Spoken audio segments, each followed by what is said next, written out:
Creating a nextjs app is not as hard as it always seems. I mean, all you need to know basically is React and TypeScript. If you're like me, obviously, who hits JavaScript the most. A few days back, I published an open source project, basically a ripoff of Twitter, or X if you want to say so. It's posted. I didn't go all crazy making the comment, like, and all the features. I just made the posting thing. That's where the slogan came from. Post whatever you want, whenever you want. You can actually check it out on GitHub. Also, the demo is live too, if you want to test out.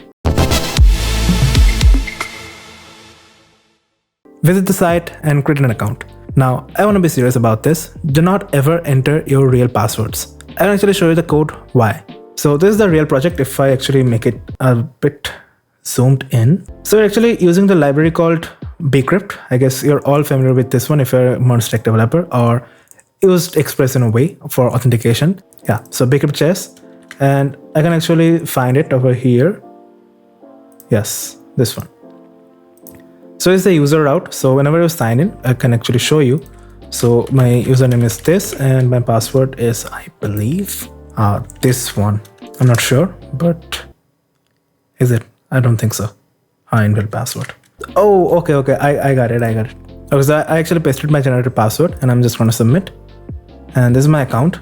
Well, now what happens is this information about your username and the other created ad ID, etc. This type of data is stored in your local storage. So you can actually see over here is your created ad when my account was created, what is my ID and my username. Obviously, we do not store the password, even though we are actually storing the password as hashed key.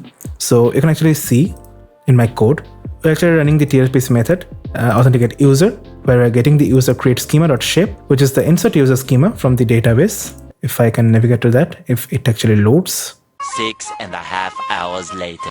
Yeah, so I can now actually navigate to this one, which actually comes from over here, the main drizzle schema. So I have ID, username, password, and created ad. Now the password is a text of not null, obviously. And the thing that we are doing with this password is user create schema.shape, which we have over here. We're taking it as input and we're using a middleware to check whether you are actually authenticated or not. And then if there is user, we're actually logging it in. Now, if there is no user, we're actually creating the user in our database. So we're actually using constant hashed password equals to hash sync, which actually comes from a bcrypt library. So of the password, and then we're actually inserting the password to our database. Now, most of the time, this is not how you actually want to authenticate a user. You might want to actually use nextauth, some package, or maybe a SaaS like Clerk, or maybe make your own JSON web token thing. So that's just completely optional, but I just chose this because I had nothing to do with that optional authentication thing. I could have made it without any authentication, but still I chose like a minimum account of authentication so that I don't get spams all over the post. This is what it currently looks like. Now, obviously, this one actually uses React query, React infinite query if I actually want to be so accurate. Now, I'm actually using Drizzle, right? So Drizzle by default do not have any pagination thing. Prisma does have, but I do not like Prisma because Prisma's that weird schema.prisma file, and I just do not like that. So I actually used another package called Drizzle pagination, if I'm not wrong. Yeah, this package, which actually gives us a nice pagination thing from the post route, and which comes from here, get infinite posts. We have this query with cursor pagination that actually takes the where, limit, and cursor. Now I'm actually going to be making a separate video about this pagination thing. I have already listed this one, and I'll be explaining this step in that video. So wait for that one. Now this is just a ripoff. Now it's not actually something serious, or I'm not going to be making it a product, but still I made sure that you actually get the source because it's going to be a public project.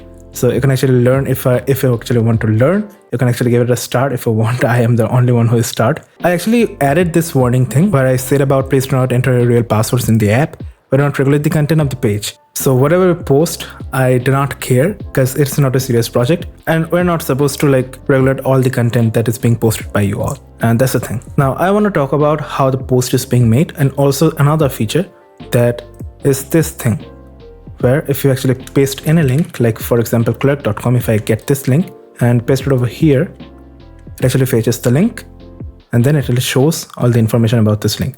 Now there is a CSS error, I'm completely aware about that, but I couldn't fix it. And that's the case. If any of you know better CSS than me, obviously I'm not very good at CSS. So if you actually know about this, how to fix it, please go and create a pull request. I'd be very happy to know that. Now here's another interesting thing. If you can actually like make it invisible. So you can actually click on it and it just goes invisible. Now if you I actually messed up the CSS over here.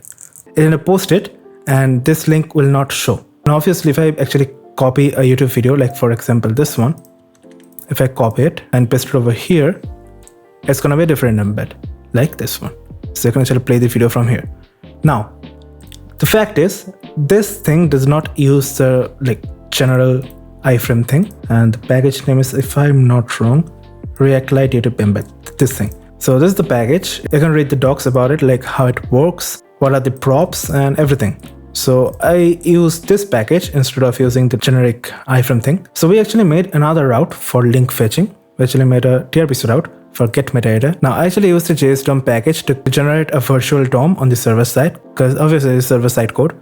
So after that, we get the DOM.window and then we actually extract the document. And from the document, we can actually get all the properties about that meta or head tag, right? After getting all the properties, actually returning a title, description, image, and URL. Now inside it, we're actually fetching it from here. Yes, over here. And obviously I actually made my own custom hook for the first time, use dropzone hook. This is not the best hook that you're gonna see every day. So this is how it works. You can just upload any image. I can actually go to my images folder and get, let's say 4 images. If I select them, open it, it says you can only upload 2 images, which actually comes from this accepted, or maybe not here. Oh yeah, max image count. It actually comes from here. So I have the max image count set to 2. Now if I actually add 1 image, it works. If I add another image on top of it, the orientation changes. I actually created this, not awesome, but yeah, this CSS thing, that hover thing, but whatever. So I can actually cut it. You can check how the hook actually works.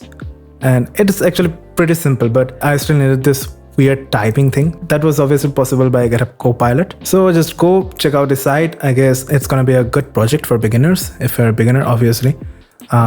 Here's a full code on GitHub if I wanna check it. You can clone this code, you can give it a star, obviously, if you want, if you like it. And I guess that is it. That was just a quick video about Post-it. I'll be publishing more videos about Next.js for these upcoming days. Maybe something with Drizzle, Express. I have too many content for now because I took a long break. And long means long, seriously long. So I have too many content now. So that's it. Have a good day or night. See ya. Peace.